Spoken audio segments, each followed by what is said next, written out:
How's it going, car people? It's Lucas here, back with another car review, presenting to you today this 2017 Volkswagen GTI S. As always, I will start it up, show you the engine, show you around the interior and the exterior of the car. So without further ado, here's the key. It is Volkswagen's switchblade key. It does have a GTI logo on it. You do have your lock, panic, trunk release, and unlock. So let's get started.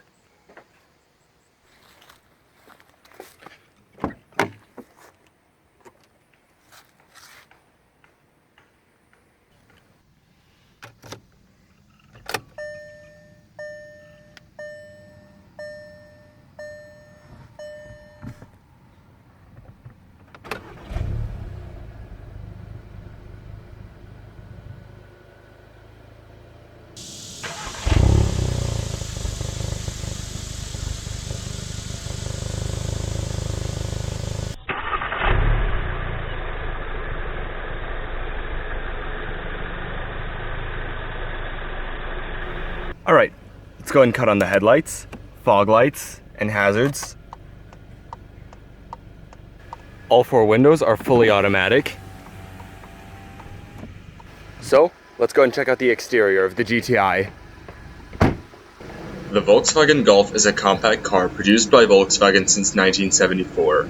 It is currently in its 7th generation. The first ran from 1974 to 1983, the second ran from 1983 to 1992, the third ran from 1993 to 1998, the fourth ran from 1997 to 2003, the fifth ran from 2003 to 2008, the sixth from 2008 to 2012, and the seventh and current generation has been out since 2012. The Golf is Volkswagen's best-selling model. More than 30 million units had been produced by June 2013. It also won many awards throughout its history. The Mark VI won World Car of the Year in 2009, and the Mark VII won the same award in 2013. It has been voted European Car of the Year in 1992 and 2013, and is one of only 3 cars to have won that award twice. It also made the annual Car and Driver 10 Best lists a number of times, and finally, the Mark I GTI won the Motor Trend Car of the Year in 1985, and the Mark VII won the same award in 2015. The Mark VII Golf made its debut at the 2012 Paris Motor Show. It uses the new MQB platform, which is shared with the 3rd generation Audi A3, Seat Leon, and Skoda Octavia. The hot hatch version for all generations of the Golf is, of course, the Golf GTI. By the way, it's only called the GTI in the United States until they brought out the Golf R for the Mark 6s and 7s. The Mark 7 Golf was available in all of the relevant drive systems, which include the gasoline-powered Golf TSI, GTI, and TGI, which is powered by compressed natural gas, by the way, the diesel-powered TDI and GTD, and the electric e-Golf along with the plug-in hybrid Golf GTE.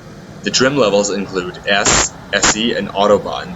The GTI is available with 6 exterior color options and 2 interior color options. This one is finished in pure white with a Titan black leather interior.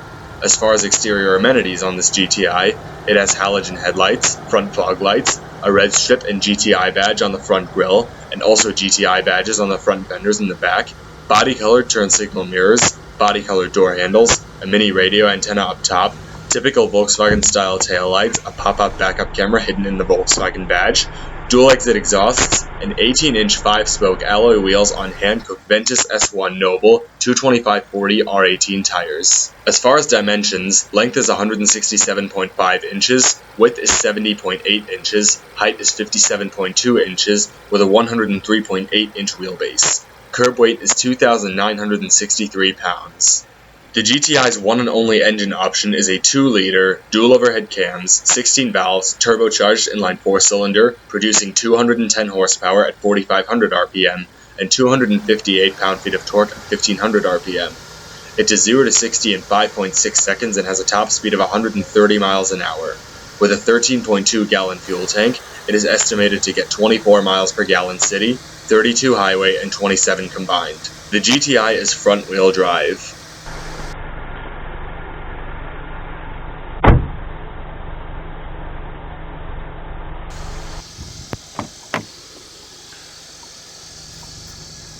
You get a 6-way adjustable driver's seat. You do have power recline, manual height adjustment and slide, as well as storage compartments underneath the seats. You'd also get GTI WeatherTech floor mats, these really nice illuminated door sills with ambient lighting.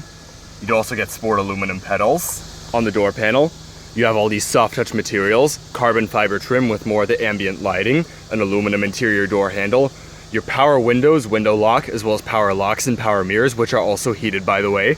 You have storage down below, as well as a speaker. All right.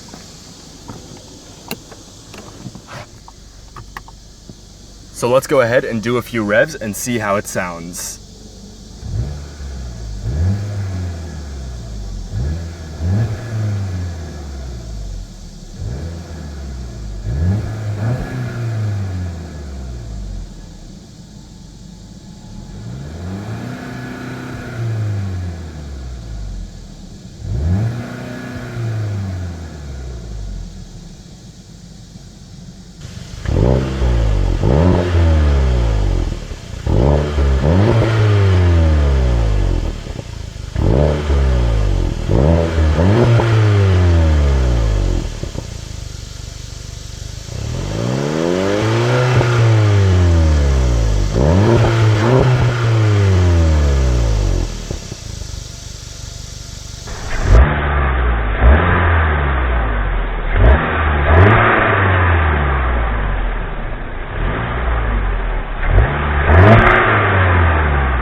This GTI comes with single-zone manual climate control, which is in knobs in typical Volkswagen fashion.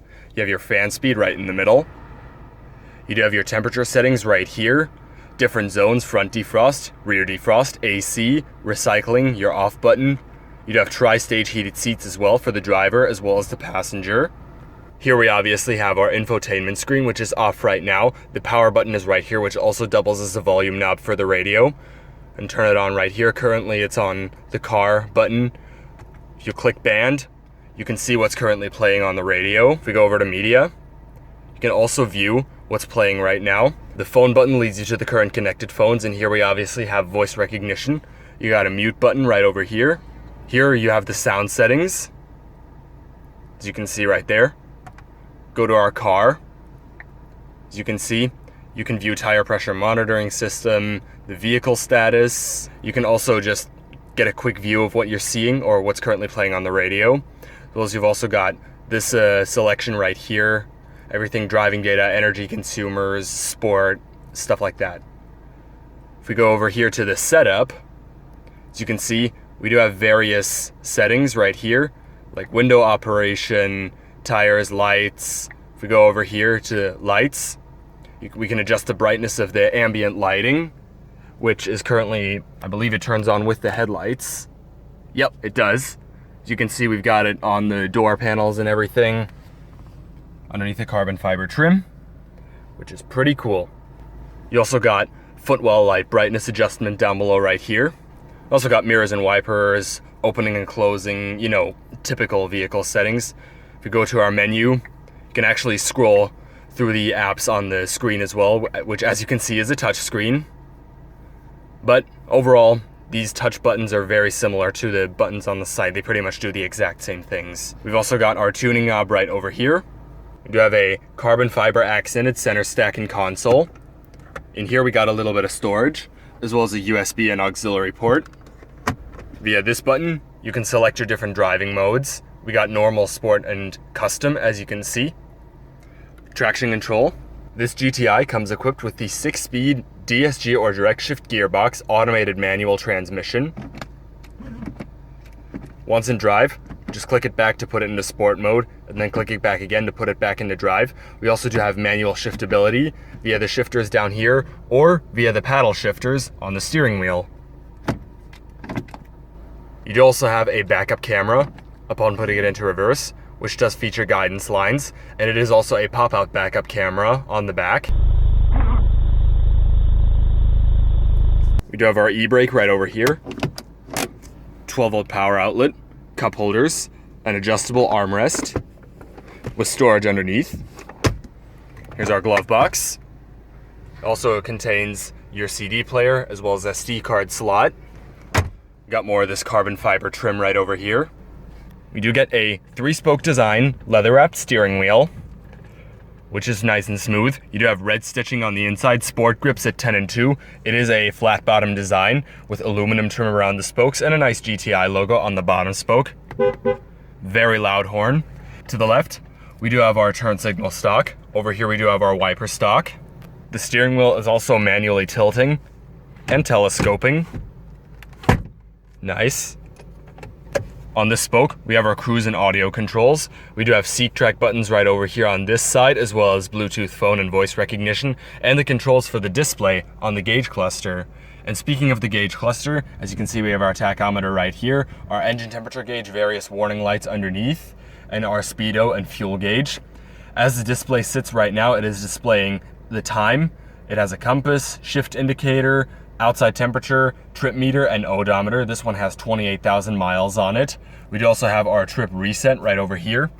Now going over to the controls, to scroll up via these two buttons, you can control, currently it's on driving data. You can see instant fuel consumption, average fuel consumption, range, travel time, distance, average speed, current speed, stuff like that, oil temperature as well.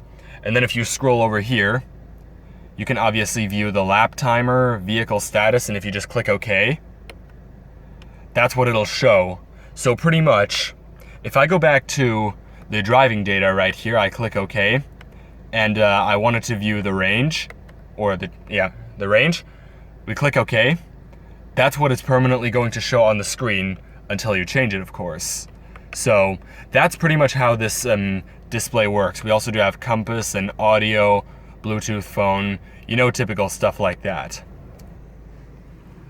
Grip handle for the driver. We have our sun visor with vanity mirror and light. We do have a manually dimming rearview mirror in this vehicle. And right here are our lights, the two buttons right over here, as well as the rear light and door controls, stuff like that, you know. Sunglass container, SOS, info, stuff like that, and Bluetooth mic. We also have a relatively smooth headliner. All right. So let's go ahead and shut it down. And we'll move on to the back seat.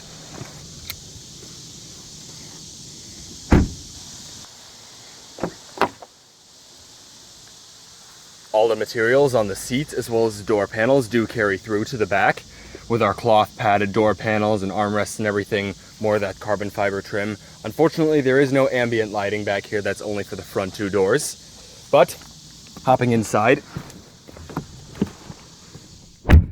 the driver's seat is currently all the way back, and I am 6 foot and ½ an inch.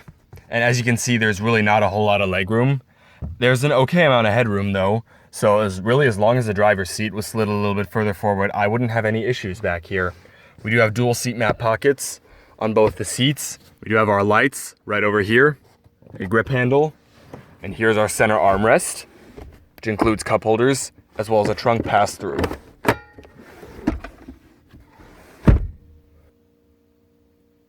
All right, so that's pretty much it for the back seat. Let's go ahead and check out trunk space. As with a bunch of Volkswagens, the Volkswagen logo itself is actually the trunk release. You do get a pretty nice amount of trunk space for a hatchback in the back of the Golf/GTI. We do of course have our jack and spare tire underneath. And of course here are the floor mats. We do also have a removable cargo cover to extend cargo space. The seats do fold as well. We do have some illumination back here, as well as a 12-volt power outlet. And extra storage compartments, mini ones off to the sides, and tie-down hooks. Not bad.